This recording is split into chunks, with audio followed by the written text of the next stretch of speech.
Hi, everyone. Welcome. By way of introduction, my name is Melissa. I'm a first-year MBA student at Kellogg School of Management and part of the Decode team. For those who are new with us tonight, I'd love to give you a little bit more background on what Decode is about.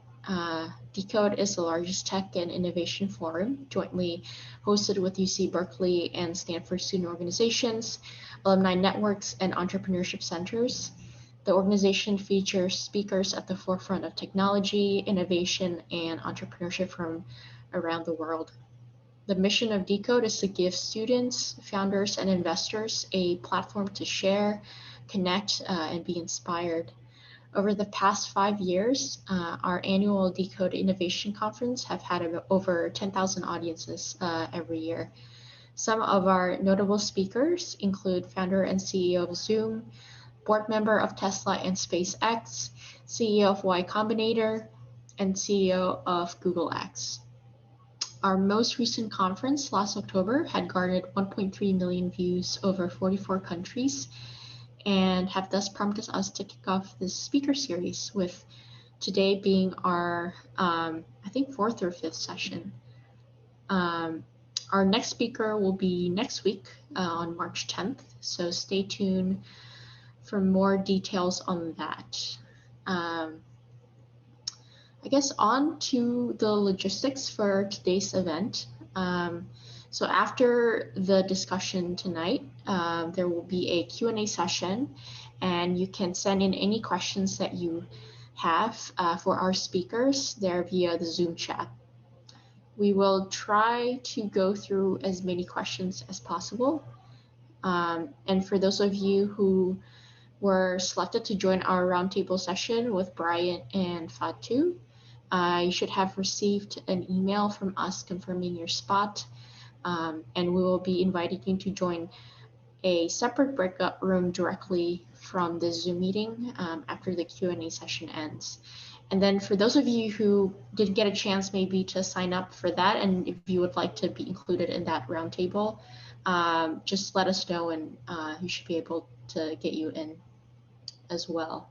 So please do stay around to receive that that invitation to that breakout room.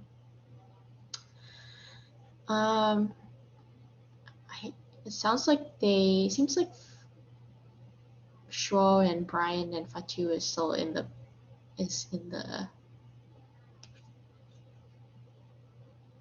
the interview backstage still. That's okay, we can hang around for a little bit.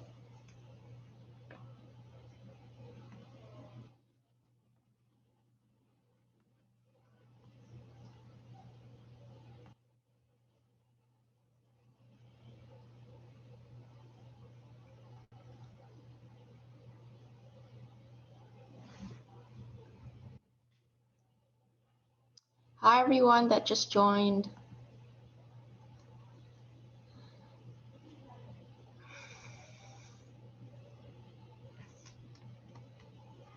We're just waiting for, hi Dennis. Where's everyone coming from?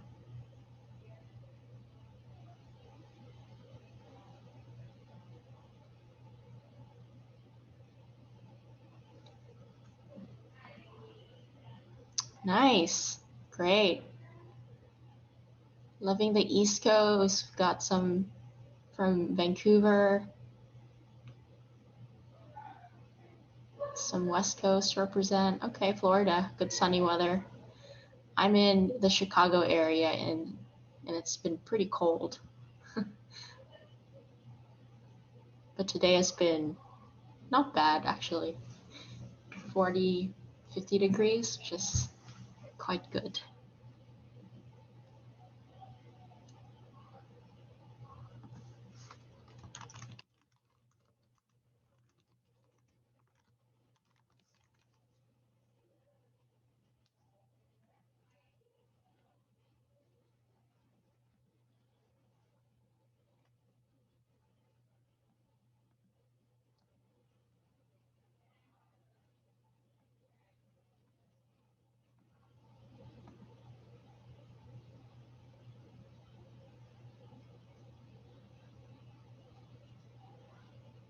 New York. Hi, Katie from New York.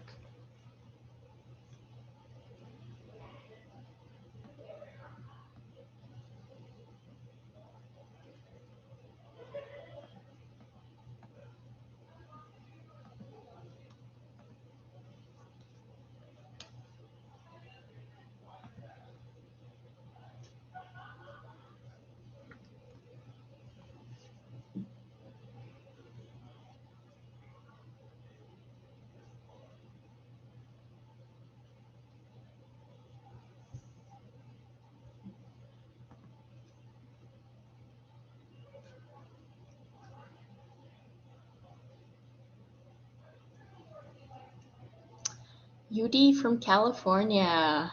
Love it. How did you hear of Decode? I'm curious.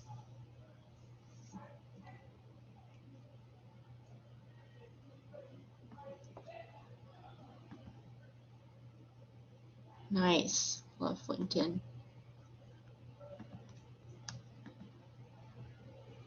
Yeah, Eventbrite. Facebook. Love it.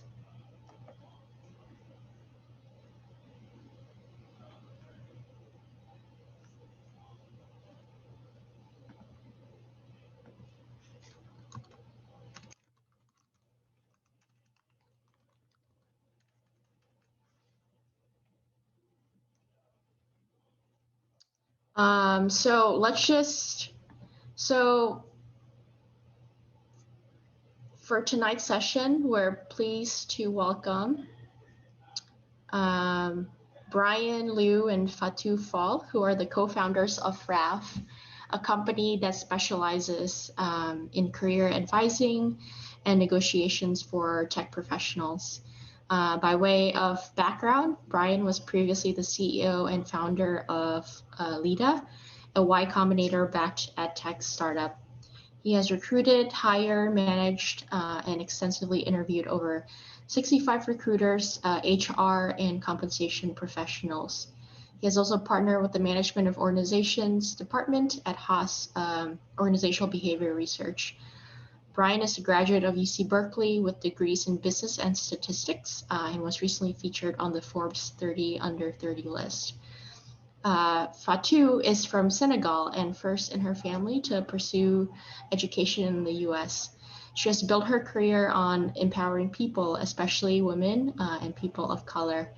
She was inaugural faculty at ALU, an innovative university system in Africa that has raised over $100 million, and she has also trained over 300 mid-level women managers in Latin America.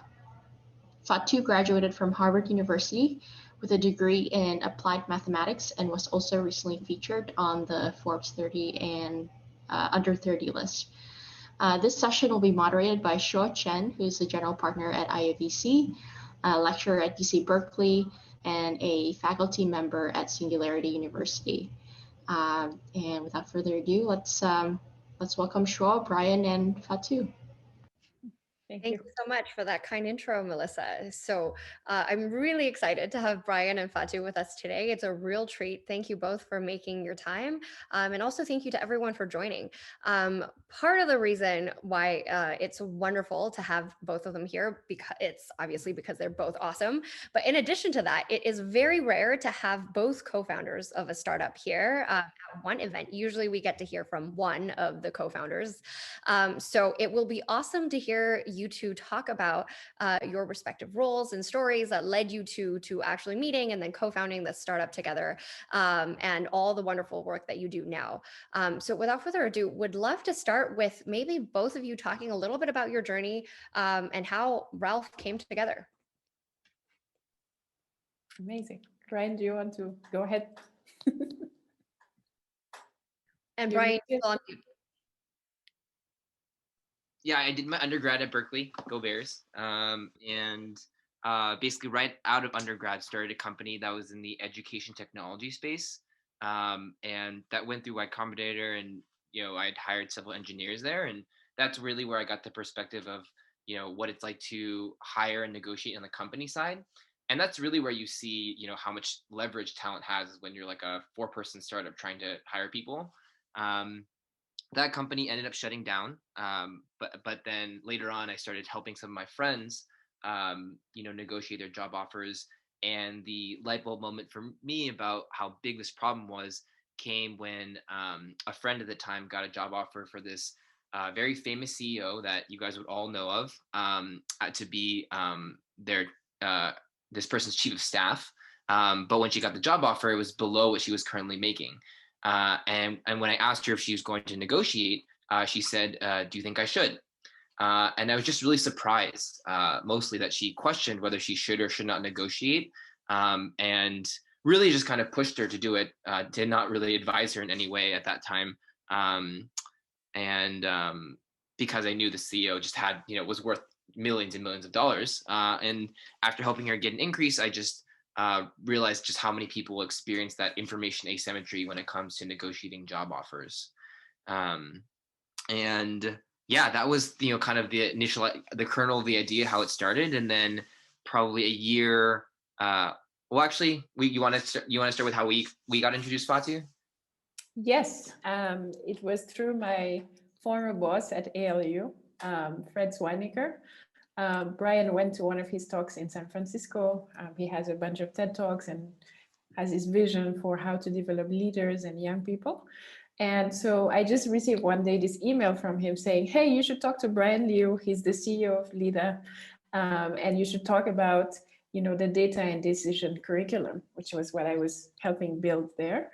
And then, fast forward, Brian is in Mauritius, which is where we had our first campus, and he's giving workshops, and he was very kind to give us his curriculum for the students. And, we just really connected and stayed in touch over 3 years.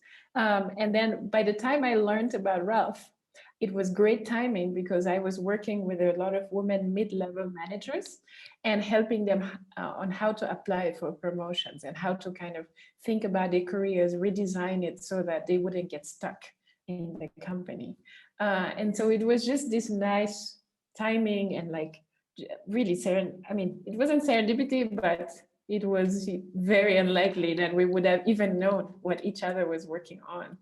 And so when I knew what Brian was doing and he was helping these different women candidates negotiate, I was just, it was so obvious to me. It was like, of course, this is, to me, it was great because it was a very practical way to go about the emotional issues that we were both seeing with women candidates. Yeah, and a little of the backstory too is basically at an EdTech conference, I heard Fred speak, that was Fatu's boss, and was just so inspired by him that I tracked him down, and I just had to meet him, and then he introduced me to Fatu, and that's how Fatu and I met. And so really, if it wasn't through kind of connecting through people, we never would have met. So it was very, very serendipitous in that way. Absolutely. And then for me, right, I studied applied math at Harvard. I definitely never imagined that I would end up helping people with their careers and some of the most emotionally difficult situations. But when I was finishing my undergrad, I was not really inspired to go into tech, unfortunately. I didn't have very strong mentors in this industry. And School of Engineering was honestly a dread for me. It was really hard to do group work, to have to fight to be heard, to, I would say some ideas and some people would say it 2 hours later or a week later sometimes, and as if it wasn't something that I said. And so those things were really hard for me, coming in from an environment that with a lot of belonging, right, in the leadership academy where I studied. And so anyway, so that's my career transition, how my path diverges from the machine learning side of things. And then I tried ALU. It was very fun for me. It was obvious that I should try and create new things. And then, since then, I've just been doing that across the world, and now at Ralph with Brian. That's amazing. I think a lot of the times, at least one of the most frequent questions I get from students is always, how do I find the right co-founders to work with? And it does take some time for you to find the right person to work with, right? And actually, as well as, I mean, as much as all of us have talked before, I actually didn't know that the two of you originally connected in Mauritius, which is really cool. I actually ended up spending months in Mauritius after a teaching engagement, and then getting stuck there due to COVID. So, Really? Wow. yep. So we'll have to swap stories from Mauritius sometime. Yeah, not a bad place to get stuck. No complaints. Yeah. But I would love to hear a little bit more about, from how you met all the way to figuring out that you're the right co-founders for each other. That entire story, I think, is fascinating. I've heard bits and pieces from the two of you, but I think that it would be a story definitely that our audience would love to hear. Yeah, I can start with that a little bit because I think for me, I knew even from the very beginning I didn't want to be a solo founder. Like the idea of doing this on my own, just almost at the outset, just doesn't sound good to me. So I always knew I wanted to have a co-founder. I just I think experienced enough to have the patience to wait for the right one. There are definitely other options, and there's definitely a sense of like, it sucks doing this, like working alone for like, a year and a half is not particularly fun. But it's funny because I actually didn't think of Fatu for that first year. That first year, like we hadn't connected in our like yearly check-in, so I hadn't thought of her. But it was just good that I was patient. I hadn't pulled the trigger on some earlier people, or I like, and then when like I thought of Fatu, we caught up, it was like it was immediately obvious how good of a fit it would be. And then I think even more too, what was so obvious was when I shared her the idea of what I was doing, she was immediately bought into.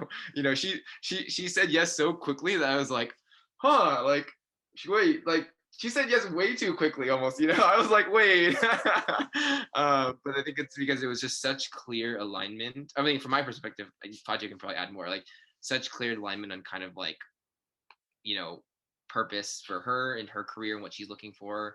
That's why it was really good. And I think what I really like about our relationship is we very much complement each other. Like Fatu and I come from very different backgrounds, very different perspectives. And, I think that we appreciate our differences and use them to help us think more holistically rather than use the differences as kind of like ways to separate our thinking. Yes, absolutely. And I think like, as I told you, from Mauritius, it was clear that we were both passionate about helping people.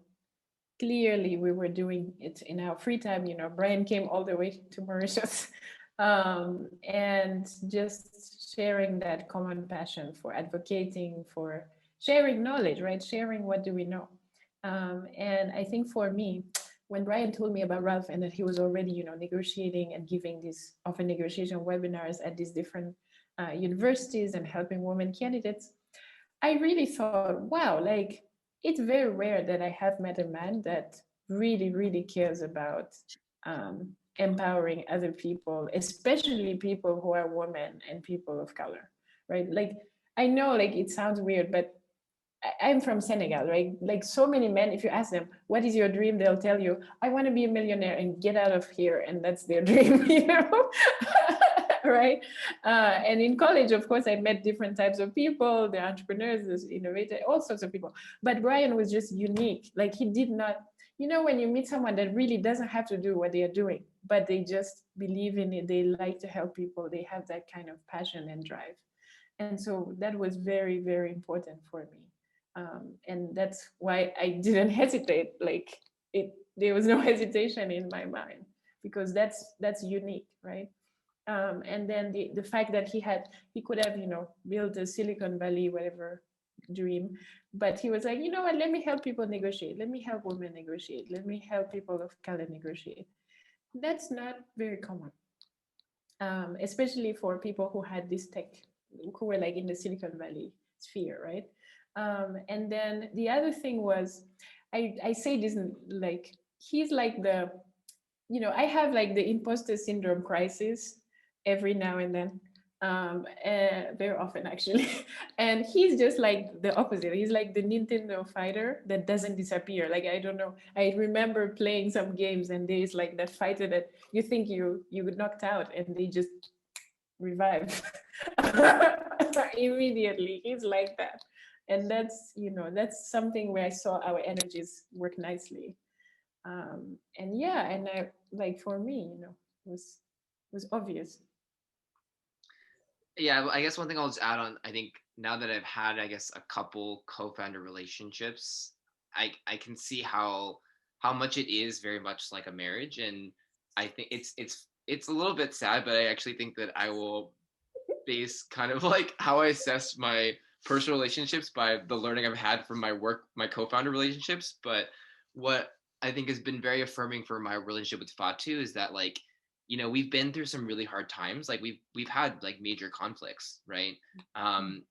But every time we've had those, we've been able to resolve them, and it's actually brought us closer. You know, like those conflicts ended up actually deepening our sense of trust and our like teammate working togetherness. And so I think that's what's really, really affirming for me, that, you know, moving forwards, you know, the hard things will they'll be hard and they'll be stressful and we're going to get pissed at each other, no doubt.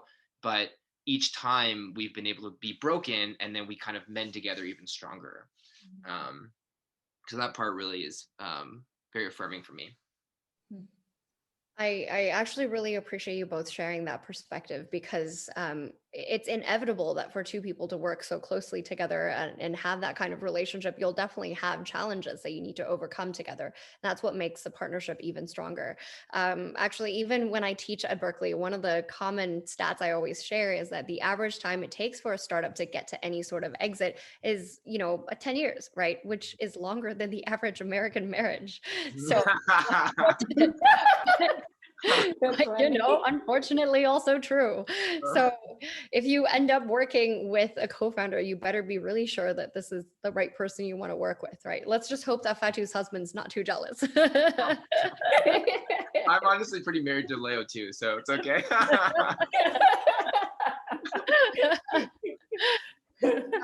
Yes, like, oh, sorry. Yeah, sometimes Liou is just like, I won't even speak with you. I'm going to speak with Brian, and that's it.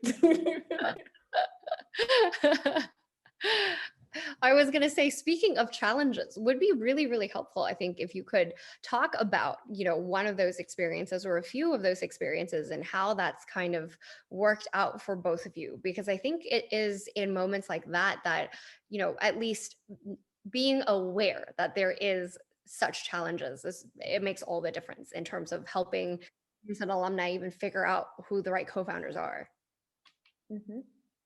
I mean, we can talk about the negotiation one as being an example that is both related to the topic and to our personal challenges as co-founders. Yeah. So I would just anchor it by first sharing some stats. You know, humor me.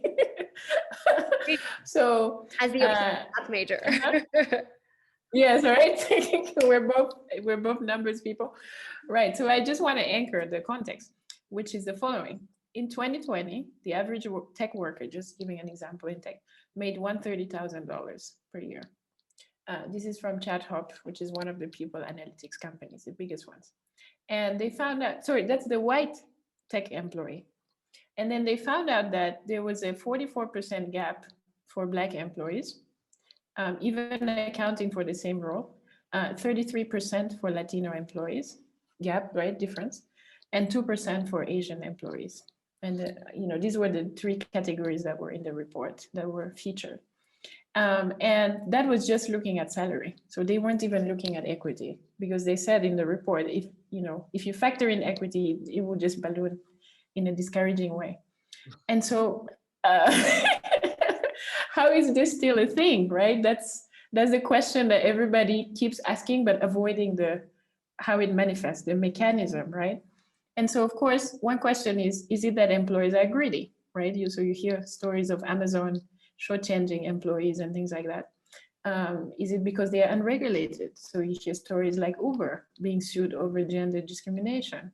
I'm sure you've heard about California and Massachusetts forbidding employers from asking about previous salary because they want to reduce their power, right? Sometimes people ask, is it that candidates are scared? One study at MBA of an MBA class, very famous from Harvard, showed that only 1/8 of the women MBA grads negotiated, while only half of the guys negotiated. And the crazy thing is, it wasn't 100% that tried to negotiate with their employers, right?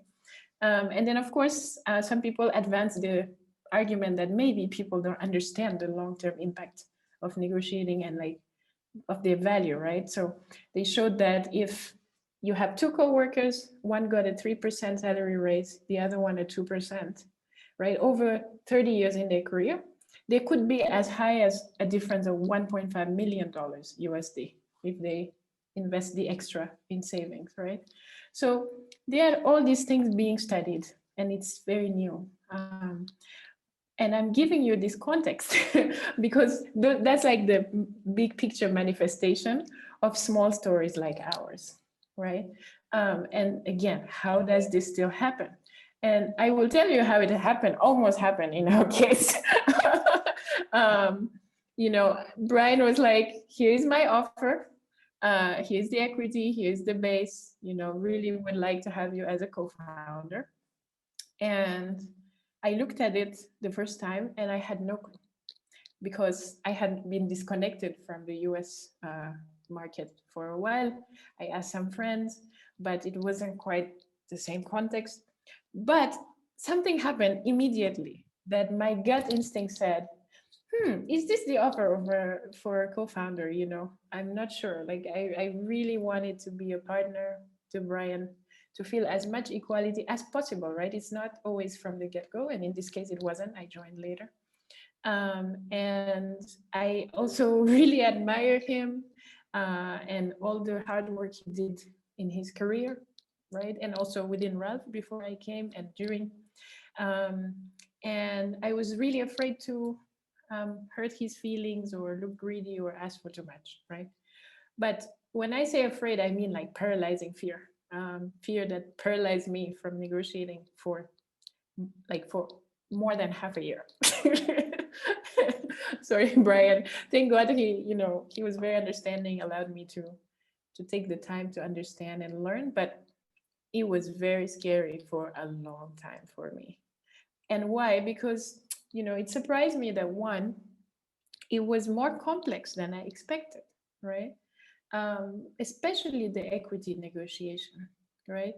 There were a lot of different numbers, not just what percentage of the equity pool, but also things like the vesting schedule, things like, the grant itself, how is it set up, things like what would be the tax implications of the way it's set up. There were many different things. And I'm an international professional, so I also had to factor in that aspect, okay, can I have shares, can I have options, which one? So it was very complex, so much that I would just look at the PDF and I would feel almost oh my God, there's a beast sitting on my throat. And then I just close it again. And I did that for many months. The other thing was, it was very emotional, right? I just wanted to focus on working and contributing and doing great things together. But I couldn't ignore these feelings as they were happening over the months. And they were just getting worse. And then I got bad advice that shocked me. I thought that fellow entrepreneur friends would be able to advise me well. I received a lot of bad advice. One of them said, maybe you should just raise 500K and then bring your own term sheet. I'm just like, what kind of advice is that? I'm just starting. Where do I find the time to do that? And then lastly, I was, I just, at some point I realized I couldn't do it alone, right? And I didn't want to hurt Brian's feelings. And I was always so scared of the relationship. And I know that a lot of people feel that, right? And at some point I almost gave up, honestly. I almost just said, okay, it's fine. Let's just conclude it. Let me just sign with whatever the lawyer said. I trust you. I believe that. Okay, let's do it. Because the emotions were too much. And so that was like one of the conflicts in our partnership that taught me so much about these big numbers that we see, these statistics, right? How do they actually happen? And yeah, and it ended well. Finally I got help from an employment lawyer. She is a counsel at one of the big index ventures. Sorry, she's a counsel at one of the big VC firms, and she helped me. In 20 minutes, she gave me confidence, told me what's happening, helped me with what to ask Brian in this negotiation, what questions, and just helped me understand like what is standard and to believe in myself, right? She was telling me stories of other founders so that I could know like what is happening professionally.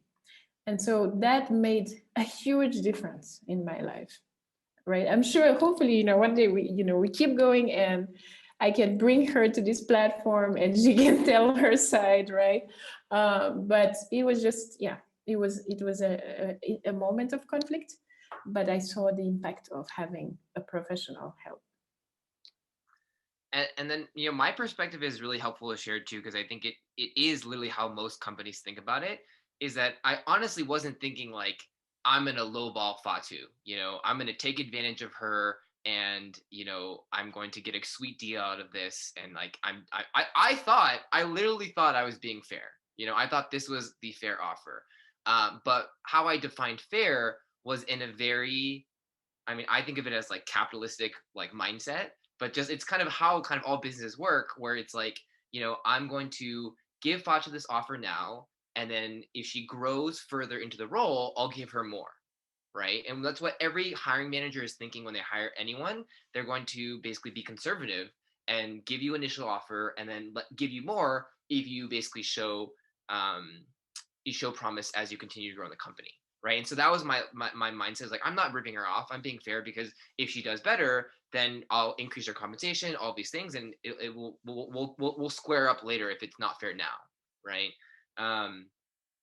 And it's just funny because, in those 7 or 8 months, once Fatu confronted me about this and said, hey, I don't feel like a co-founder here. I don't feel like your equal partner. It actually brought me to tears when I realized that I had actually not given her a fair offer. I felt very guilty. And it's so ironic, right? Because, in those 7 to 8 months, right, I'm basically advising all these women clients to like advocate for their worth and to get paid fairly, when I myself am like not paying my own co-founder fairly, right?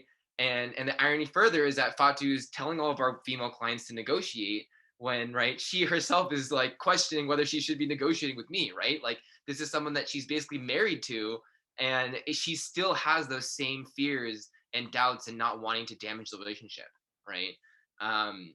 And so we're doing that for 6 to 8 months, telling people to negotiate and not following those same guidelines ourselves. So it just shows you how much like the dogma of the way we think about work is ingrained in all of us, and how hard it is to change.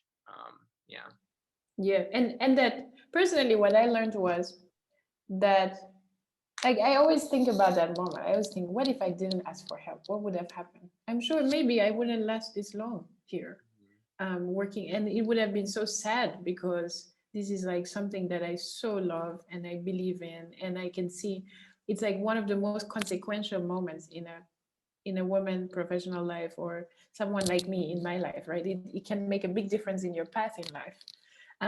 And I always wonder about that. And what I learned was just, this is one of those types of moments when we shouldn't do it alone, right? Like, it really was, even like what Brian says shows you that even information and expertise and practice of negotiating for others doesn't prepare you for your own. It's like impossible to be both the person, the teammate, or 3 times the person, the teammate, and the professional, like, and the negotiator. It's like it's too many things to ask one person to do, And that's why our dream is that one day everybody will have access to an agent, to a career agent, right? Somebody to help you decide and to help you negotiate as well.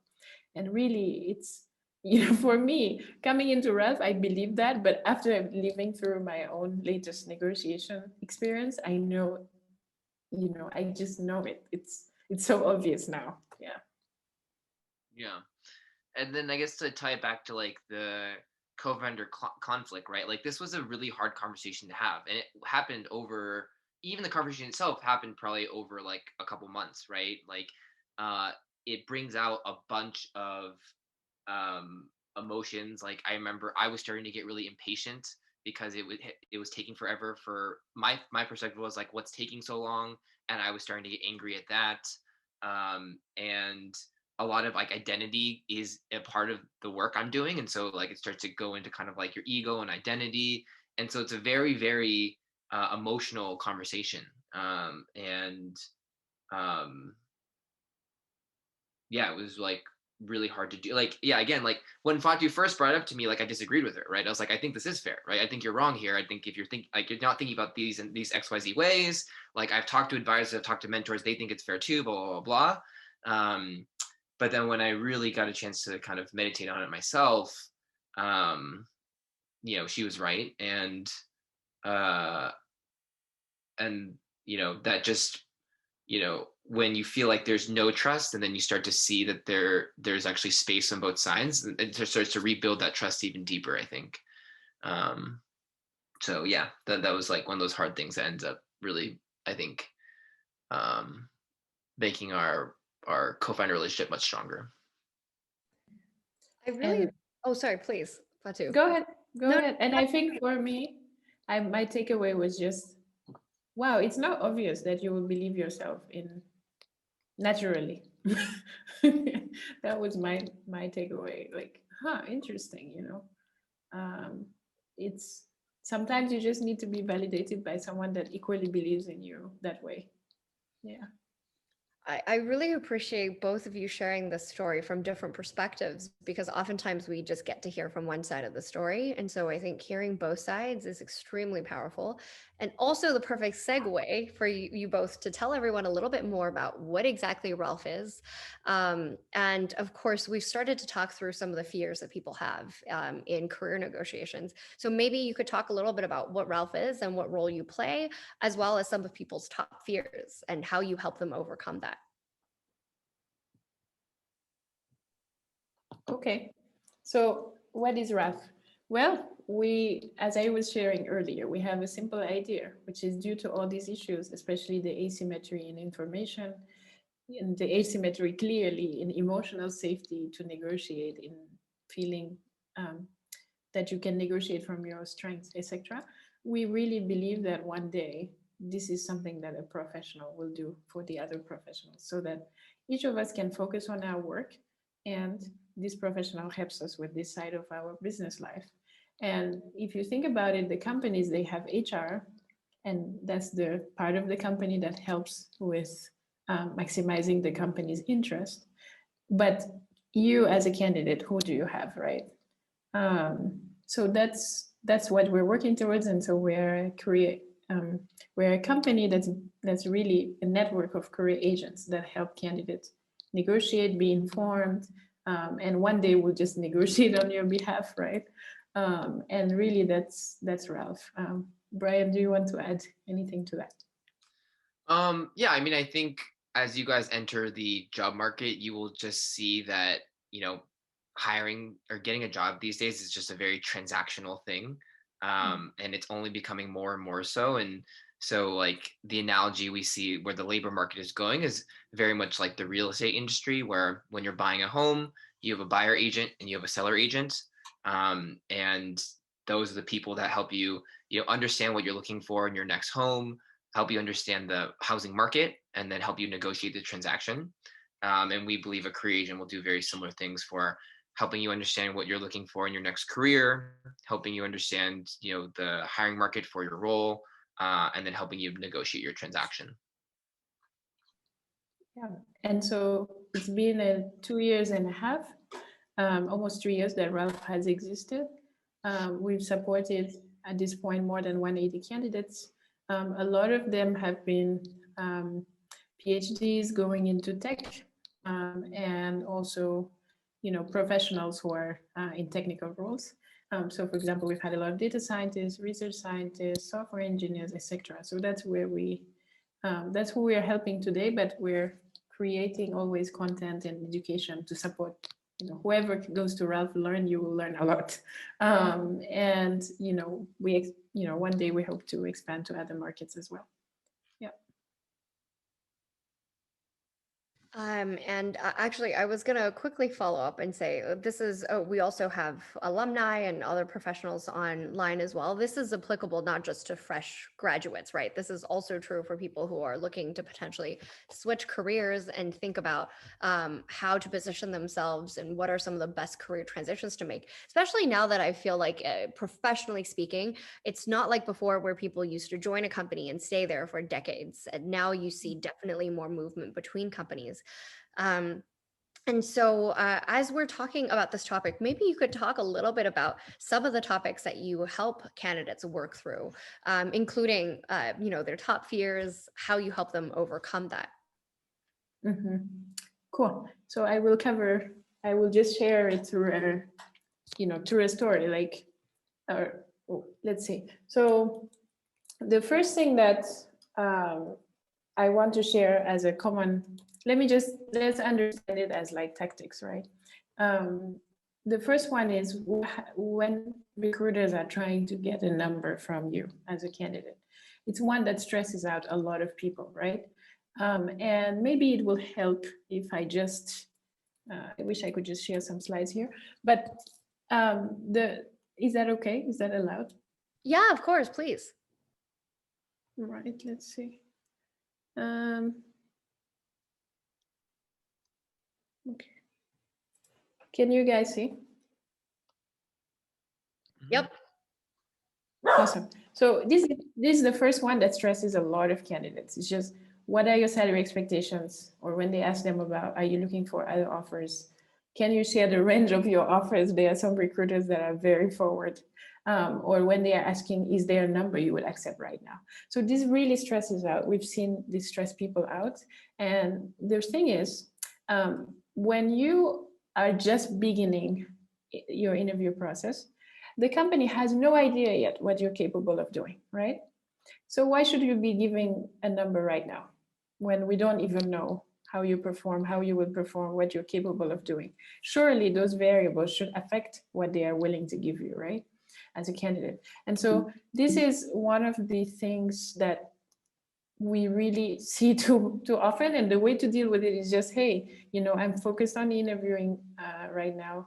Let's first finish that and let's see how you guys find my performance. And based on that, we can talk about numbers, right? So just avoid prematurely giving numbers when you have not shown your potential or what you're capable of doing, right?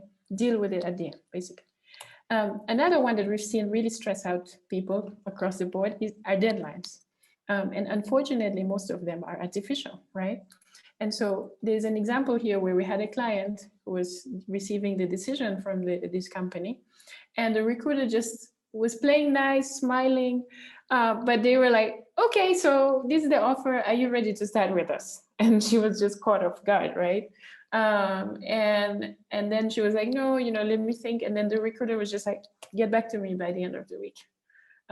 So setting something really tight. And then she was like, no, I think I'll need more time. And they just kept at it, like, okay, maybe I can give you a week max. But let me ask you this. Would you buy your house in a week? How many of you would? I surely don't want to do that. And definitely don't decide your career in a week. Those are like things that just don't add up in terms of making you look thoughtful. And the reason why recruiters do this is simple. It's because their metric is how fast can they close your case, right? Can they make you accept? And that's not really what you should worry about, right? You should worry about making a quality decision. And so what we recommend is usually just having follow-up conversations with the team and being able to ask, how long will this be open, basically, right? Can you support me on having more time, right? And then this is another one, and I will stop after the last one. It's making you feel that the offer isn't real. So for example, they'll say things like, okay, those are the numbers on the phone. And then they'll say, well, once you say yes, I'll send you the paperwork, right? Or they say, oh, I can only give you an offer once you say yes, and I'll email it. Or they tell you, I need to know your decision because there are other people in the pipeline. So these are some of the ways of talking that are happening in negotiations that really stress candidates out, right? And the truth is, once they are telling you, hey, it was great, you performed well, and here are some numbers, that offer is already real, right? So don't feel the need to say yes just so that you can receive something in paper.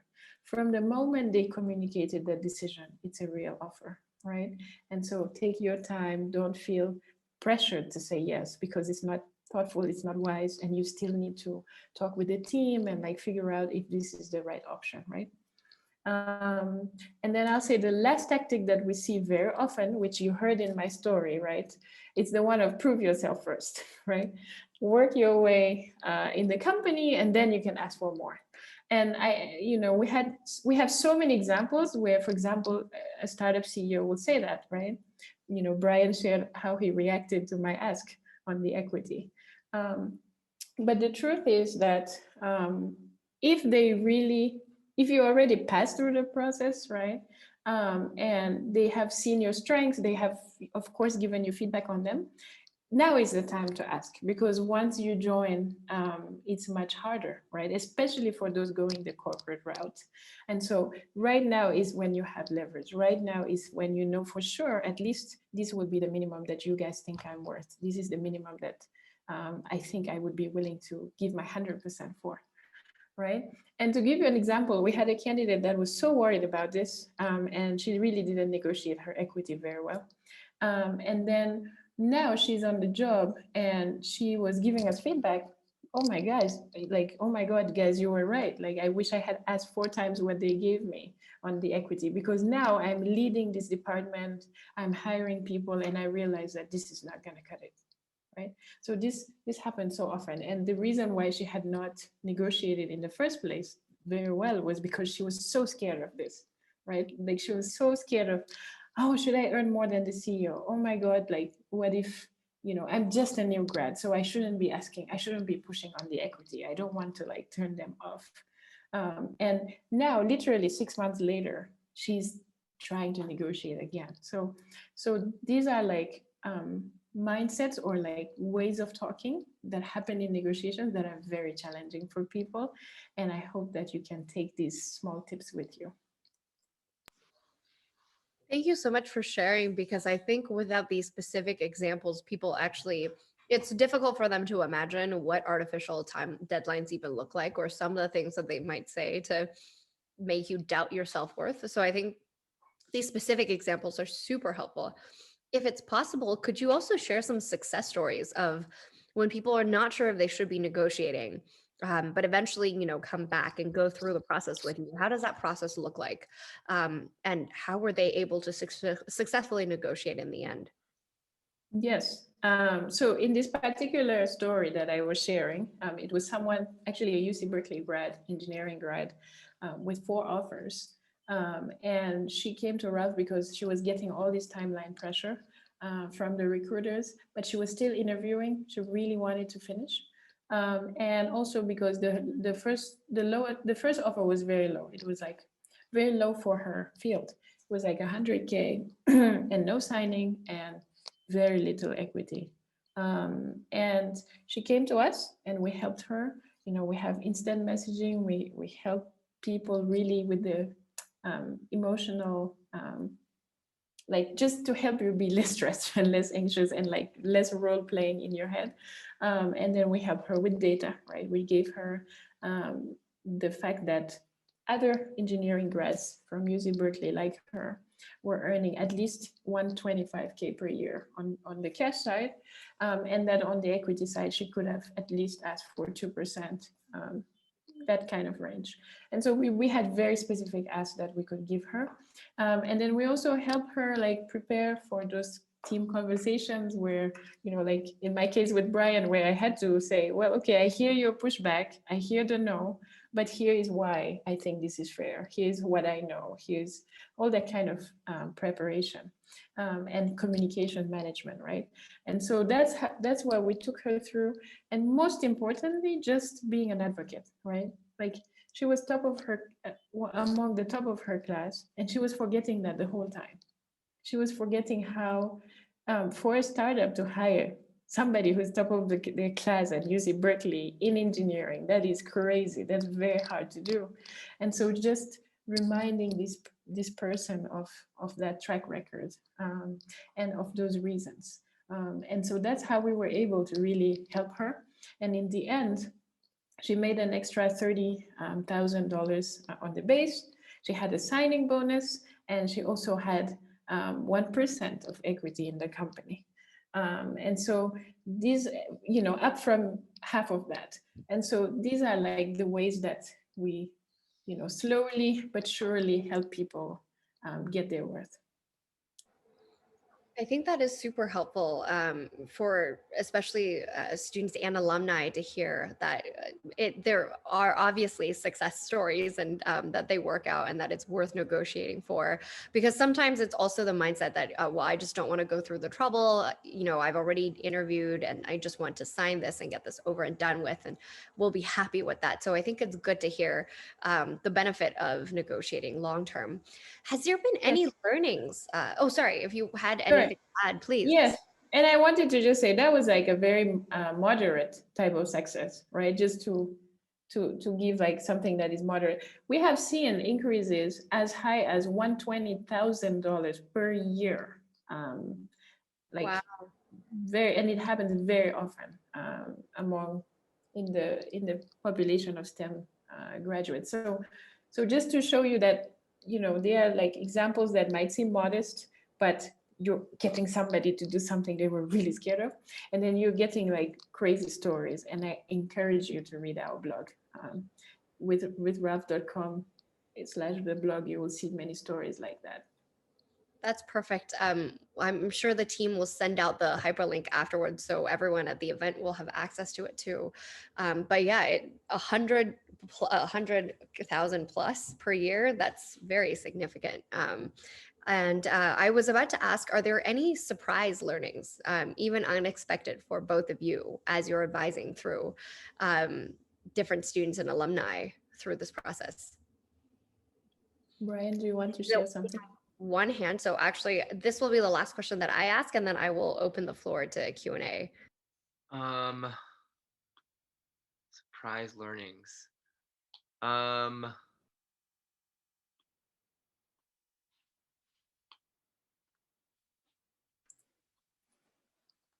Maybe I can go quickly. I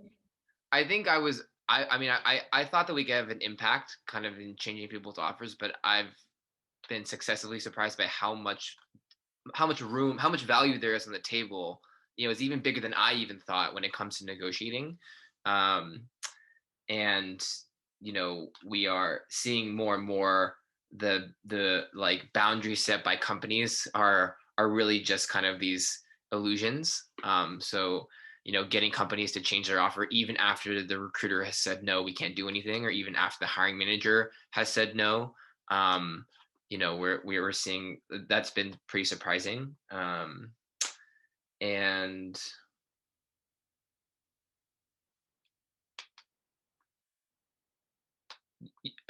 you can think, actually, I'm only thinking more, because there's definitely a ton, but I'm not, good ones are not coming to mind right now. So let me think for a second.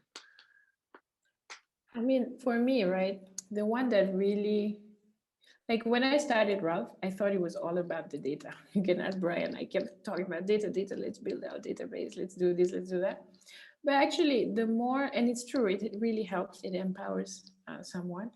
But after going through it myself and going through it with a lot of candidates, what surprised me was that it's really the fear, right? That's the one that is so hard to solve, and that's why you need a fellow human being to support, right? The fear that gets in the way of the rational decision making, right? I shared a story that every time, like with certain clients, you know, no matter how many offers you share from other, you know, fellow graduates or professionals, you will always hear something like, okay, but my case is unique and here's why I should ask for less, right?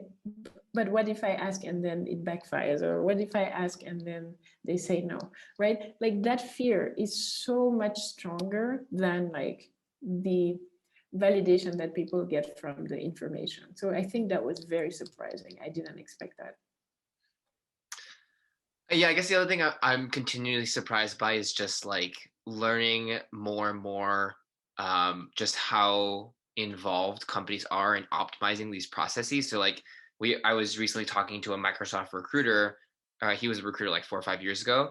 But at that time, there was a team called the Microsoft Compete Team, which was a recruiting team at Microsoft that was solely tasked to find out what the competing companies of Microsoft, Amazon, Facebook, Google, et cetera, were offering candidates that Microsoft was giving offers to. They were collecting competing offer data, creating a spreadsheet, and giving that to Microsoft recruiters to then have that knowledge to be able to negotiate with candidates. Which is like, you know, it's surprising, really. You know, like I guess it makes sense, right? Because you know it's a business, that's what they're going to do. But like the depth to which they do that, and like you know, we're helping a client with like a Waymo offer, which is Google's self-driving car unit, and like they have their own unique type of security, right? They don't even have a restricted stock unit. It's not even an option. It's called a WMU, a Waymo membership unit, with its own clauses, with own rules about how to sell and when you can and cannot sell it. And like, it's surprising to me, just like the detail of all the detail, really. Like I even walked into it as just like a startup founder myself, not knowing the complexity of compensation and really just seeing how much detail goes into it on the company side. That's been surprising, and we're still learning it, you know, honestly. But there's a good question here on kind of like a failure story as well that I love to share too, because I think this is really why negotiating is not more popular, or more people are not more are doing it more, is because the failures are always these like silent failures, you know. Ultimately you don't realize you failed until it's too late, right? So you know, the best example is one of our clients with an Amazon offer. She got, you know, the highest base salary, and the recruiter said so, but they severely underpaid her on the equity and on the signing bonus. And I had the data, and I told her, like, look, you have a good base salary here. The recruiter's right, but you are totally getting gypped on the equity, on the signing pay. And she's like, it's okay. Like, I'm just going to join. I like tried my best to convince her to negotiate. And she was like, it's okay. I'm just going to accept. Right. And that doesn't feel like a failure to her at the time, right? She's happy with the offer. She's excited to start at Amazon. It feels great to her. So the failure there is like a silent failure. It isn't until a year into her job that she hears what her peers are making, the equity packages they're getting that are hundreds of thousands of dollars more, the signing pay that's like hundreds of thousands of dollars more, and she's like, crap, right? I'm doing the same job and I'm literally getting paid, you know, thousands of, tens of thousands, 30, like hundreds of thousands of dollars less. And that really sucks, right? And when that happens, it's too late because you already negotiated. And like the fact is that especially these big tech companies, compensation is linear. It won't just grow exponentially. And so it was especially crappy for her because basically at the end of the year, she had gotten the best base salary, and Amazon for that year was only giving increases in base salary. They're giving the standard like 2% of the base salary was what they're giving the whole company as raises for the year, right? And because she had gotten the best base salary, the only way she could get a higher base is if they increased her level, and she'd only been there for a year. So she worked for a year and she didn't get anything, right? She didn't even get the base salary increase, and then they wouldn't give her any more equity or signing pay, and so she basically ended that year with no increase at all, and that sucked even more, right? And so, you know, that's why the failures are hard, is because, you know, it's really a failure of you don't know when you've left value on the table until much later, and even then it doesn't feel like a failure, right? Like this client was it. This is like the kind of paradoxical challenge of our service, is that, like, you know, to help you achieve more success, it's sometimes more stressful, right? Because you're confronting those fears, those doubts, that imposter syndrome, to get paid more fairly. So at the time, it feels like it's in some ways causing you more stress. I think that's really good. Oh, sorry, Fatu, please. Oh, go ahead. No, please. I was gonna share mine. I have two. The first one is about timeline. So I think this was a while ago. It was like towards the end of the year. You know, a lot of people are afraid of COVID right now, and like how is the hiring situation, etc. And we had someone that was negotiating with LinkedIn. LinkedIn was being very strict on timeline at the time, and they happened to also be an immigrant, and they were very stressed about visa, etc. So many stressors, right? And they ended up, accepting that offer because there was no change from the team, right? And we could see that deadline was totally artificial. And the start date was not very close. It was actually a few months away. And I was, as his agent, I was really trying to help him see that, hey, you can continue interviewing. It's not a big deal. If you find something that you really like, you can change your mind. You can say no to this one and go to the other one because you have nothing to lose. Why not? And he just couldn't do it. And I just couldn't convince him. And it was really, really hard because, we are seeing so many of these happen, right? More than 400 negotiations. And you can see that this is not a big deal, right? But how do you convince this person that this is not a big deal when they are so afraid, right? And so that was a moment that was really hard for me. And then the second one is this negotiation story about the startup I was telling you, right? This particular UC Berkeley grad, she's so smart, so capable. And she's leading the research side of the company. And this is a very small company. Like, you will affect the future of this company forever. And I just couldn't convince her to push more on equity, right? At the time I told her, you deserve 4 times what they are giving you. And she was like, I can't believe you. I'm sorry, I just can't. And now, 6 months, what was it? 6 months later, yeah, she's preparing her performance review, and her top of the mind is, I need to change the equity, right? I know that now she will not get 4x. We even joked about it together. As Brian was saying, it's too late to get 4x, but that's truly her value. And so those are really tough moments as an agent when you are in the middle of it. Yeah, it's so paradoxical, but your best ability to change your compensation is before you start your job. You think it's like during, but it's actually before you start, because that's when you have the most leverage. The only time afterwards is usually if you have competing offers and you're ready to leave, right? Which is a really hard thing to do when you're inside a job, because that is, one, hard to do. Like, interviewing when you're working full time is hard to do. And two, like, people don't want to have to do that, right? You don't want to have to go through the effort of of actually leaving your company just to increase a job that you want to stay at. It's a very awkward thing to do. And so that's why, like, raises never are commiserate to what, usually your value creation is.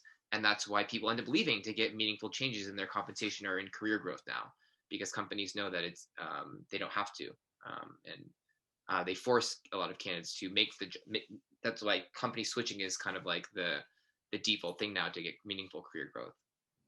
I think that's actually really good advice, because you're right. Most people think that the best time to negotiate is while you're already in that job. And that's very much a misconception, right? So I think this is really good for everyone to hear right now. So I know we have 2 questions from the main audience. I see that Sam has had his hand up for a while, and Gloria sent a question in chat.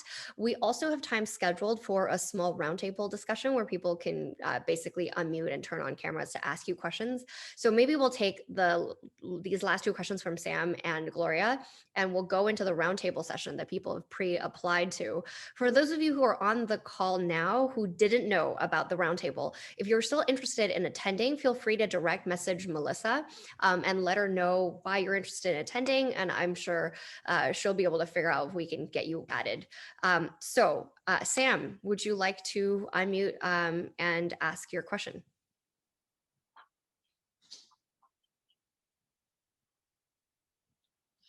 So if Sam is not yet ready, maybe let's take Gloria's question first.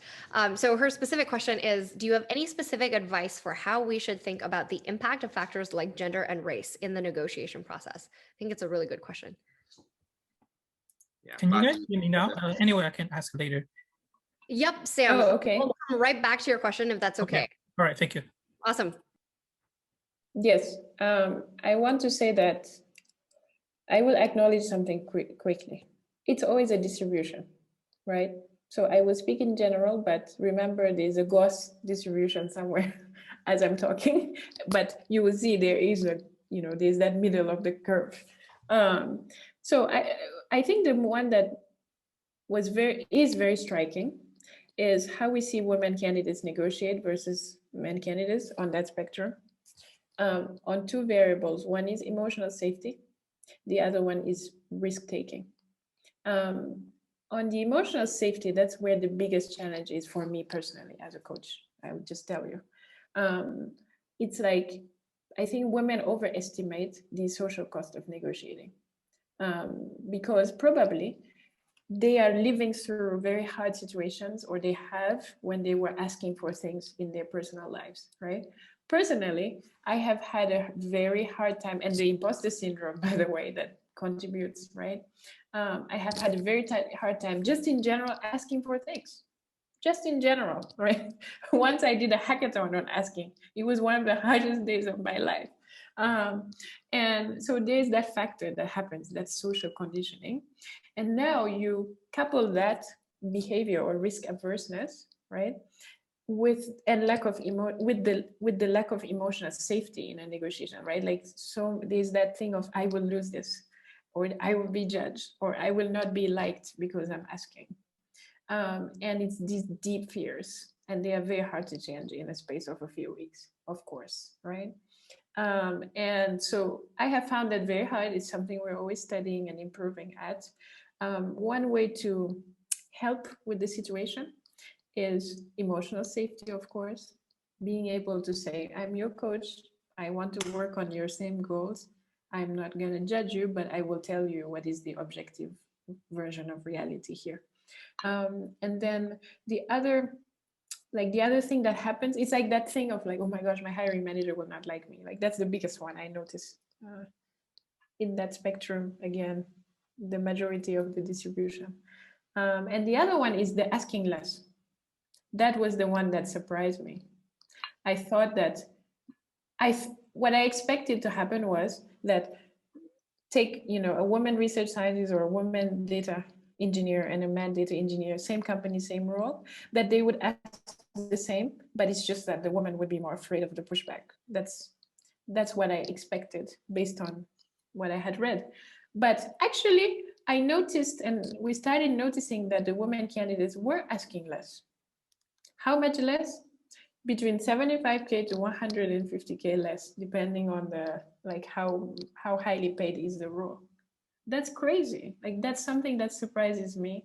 It's a work in progress. We're always measuring these things, but that asking less really surprised me. Still does. I don't know. I mean, it's risk averseness, right? But it's measured in data also. It's really good to know. Oh, sorry, Brian, really quick piece of context. I was just going to say it's good to know because for candidates, it's their first and one of the few times that they're going through this process, right? It's not like HR who have seen this hundreds, thousands, or tens of thousands of times over. And so this is where I think both of your advice and experience really comes in handy to tell them, like, this is okay because we see it all the time, instead of people feeling like maybe I really shouldn't ask, because for them, it's their only experience, right? And sorry, back to you, Brian. Yeah, I was just gonna say, like, I mean, the truth is that it's harder. It's both harder for you to do, and it's interpreted more negatively. And like, the best hack I would recommend is just, deflect to a third party. So in your mind, think about doing this as not for you, but for your partner, your family. Just justify it as doing it for someone outside yourself, because I think that removes this sense of like guilt that you might associate with kind of asking for yourself. And two, also deflect to a third party in that, like, tell the company, like, look, I'm getting advice from a mentor. I'm getting advice from like a coach. I'm getting advice from my advisor, right? This is not me I'm clueless. I'm a student here. I'm getting advice from an expert and they're telling me to do this. So don't judge me off of something that like I'm getting advice from a third party. It's the exact same thing that the recruiter's doing when they're saying like, let me check what the hiring manager is saying, right? Like they're deflecting to a third party there. Mm-hmm.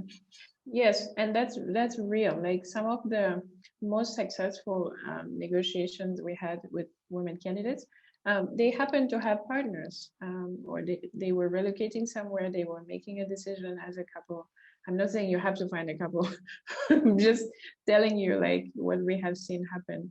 And those were very productive because they could just say, listen, I'm not doing this just by myself. I'm discussing with somebody else. Perfect. I think that's super practical and specific advice. And Gloria, if you have any follow-up questions, feel free to, again, ping Melissa if you're not already joining us for the roundtable. I see that Felix asked about if we have a recording of this. So this will be available on YouTube afterwards. So if you want to see the whole thing, you can search for the keywords decode build onto YouTube. I believe the team will be uploading. So we'll take one last question from Sam, and then we'll move over to the roundtable. Sam.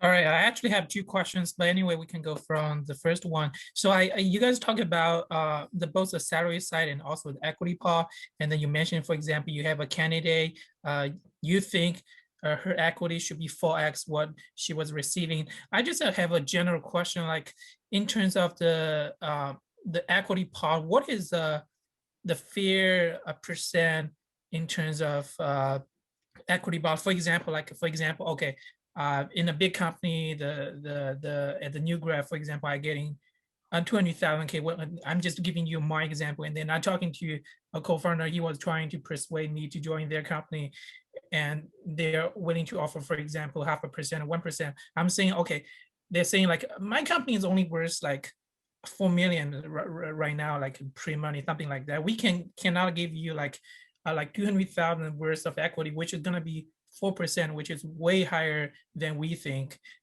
So because the company is only worth like 5 million, like we cannot give you 4%. But 4% is, if we think the 5 million valuation is real, then it's still way below what I'm getting in a big company. So I'm just asking, like, how do you determine a fair equity part? Because that, I imagine, would be very a lot for companies, from companies to companies, from like C stage companies to like an A round company, a B round company. So how do you determine, like you think, for example, in that case, how do you think, why do you come to the conclusion that that candidate should be worth like 4x equity, stuff like that? So maybe, Sam, you could also ask your second question, so Fatu and Brian can answer the two, in which order they see to be fit. Okay, the second question I have is, do you, because I was having the impression that the offer letter we are receiving is confidential, so we are not supposed to share with a different agent or something like that. So I'm just asking, like, is it okay to talk with the agent like you guys? And then what is your business model? And do you only represent like new grad primarily, or you also kind of help people like having been in the industry for a few years? It's just a general question. Yeah, but I'm more interested in the first question. How do you determine the equity? Because I think that really varies a lot, and then I don't have a clear clue, like what is the fair percent of the equity? Great question. So how do you figure out what the fair valuation of your equity would be? And number two, how you guys work with people who are experienced and obviously have concerns about whether or not they can share their offers, et cetera. Yeah. Perfect. Brad, because I think that this base salary is normally like very, because everybody knows how much base salary is supposed to be, but the equity part is really varies a lot. So that's basically. Perfect. Yeah, I can answer that. So, I mean, honestly, it sounds like there's a lot of context to your situation that we would need to kind of learn more about. So I don't know if I can give you a very satisfying answer, but I think just from what you said, like in terms of like basing stuff off of valuation, I'm guessing you're talking about like a pre-seed, seed stage company where the valuation is like, it's even more like, to say it's paper money is I think even a compliment, So like, I think you really don't want to benchmark these things in terms of like, oh, if I'm giving them 10% of a $5 million valuation company, then I'm giving them, whatever, $50,000. It's really more about like ownership percentage and what is the norm for joining at various stages of a company. And like Sam Altman's like benchmark is like first 10 employees should get 10%. Sam Altman's the president of YC, which is obviously very company leaning. And so I would say first 10 employees should get like at least double that. So like that's how I would benchmark it in terms of type of equity ownership. And the best thing I would say is like, I would seek out people to like, I would talk to people, founders, entrepreneurs. They will give you the best proxies for that. We can give you a better sense if you talk to us independently. And then we use Option Impact. It's this equity database for better benchmarking of like ownership percentages and equity numbers. But it's definitely a lot more art than science. Okay, Yes. are you talking about like the 10 employees, they collect in total, they get 10%. So on average, each of them is 1%. Well, no, you like the first No, one, like I it's like 4 that. or 5, right? And then it staggers from there. Oh, okay. So the first is like 5 and then it goes down gradually. But the total 10, the first 10 employee get 10% in total. That's Sam. Minimum. Yeah. So in the interest of time, Sam, I would recommend if you have specific questions to follow up that you reach out to Brian and Fatu separately or join us in the roundtable because we are running behind schedule. So maybe we'll go to other questions that you have. But yeah, Sam, you have other ways to reach Brian and Fatu as well. Maybe if you both share how you would like to continue the conversation. The last thing I'll share too is that it is 100% legal for you to talk about your offer with anyone, right? Like recruiters will put like confidential, like no, like that's just a scare tactic, right? If you are signing an NDA before you engage with the company, there might be clauses in the NDA that prevent you from sharing like proprietary information, but very rarely do those NDAs include like not being able to share compensation details. Like that's actually, it potentially could violate like the National Labor Relations Act, which is in the U.S. Constitution. So, unless you're signing an NDA, there's no fear, and if you do sign an NDA, it's still very unlikely, and so you really shouldn't worry about that. Got it. Perfect. And Sam, I can see that Fatu has also shared how to schedule kind of a free consultation or continue the conversation. If you have any further questions, because I think it is case by case, and a lot of it, just like Brian said, is the art of how you negotiate as well. So I will maybe bring the event back to Melissa to figure out next steps for transferring into a roundtable discussion. But I encourage Sam, not just you, but also everyone else on this call who has questions about your specific situation or people around you to reach out to Brian and Fatu and ask questions that way. Yeah. Thanks, Shuo. Yeah. Yeah, no, I want to thank our speakers for joining us today and sharing their story. And I also want to thank our audience here for joining and listening in. We hope you enjoyed the session and have huge takeaways from Fatu and Brian sharing. I know I've enjoyed the conversation and learning more about the history of and how Ralph started, Brian and Fatu's relationship as co-founders, and tips on really helpful tips on approaching salary negotiation, which is before you start the job. That's when you should do it. And as mentioned before, we'll be uploading the recording on our YouTube channel, and we'll be sending the link to everyone. So definitely subscribe and follow us on YouTube, LinkedIn, and other social media pages to keep up to date. Also check out decode.build for more content, and subscribe to discover our upcoming speakers there. Also, if you would like to volunteer with Decode on future events, please do send an email to careers@decode.build. And we hope to see you again at our next speaker event next Wednesday, March 10th. So stay tuned for more details there. And so now for those of you who were selected to join our roundtable session with Brian and Fatu, please wait to receive your invitation to our breakout room. And for those of you that want to, just message me and we can figure it out. I know we have a couple that has messaged, so we'll add all you guys. So yeah, thanks so much, guys. Thank you. Melissa. Someone on the team just pinged me to say that the event on March 10th will be about mental health in the workplace. With HBS professors, so keep an eye out for that. And with that, please join the roundtable session.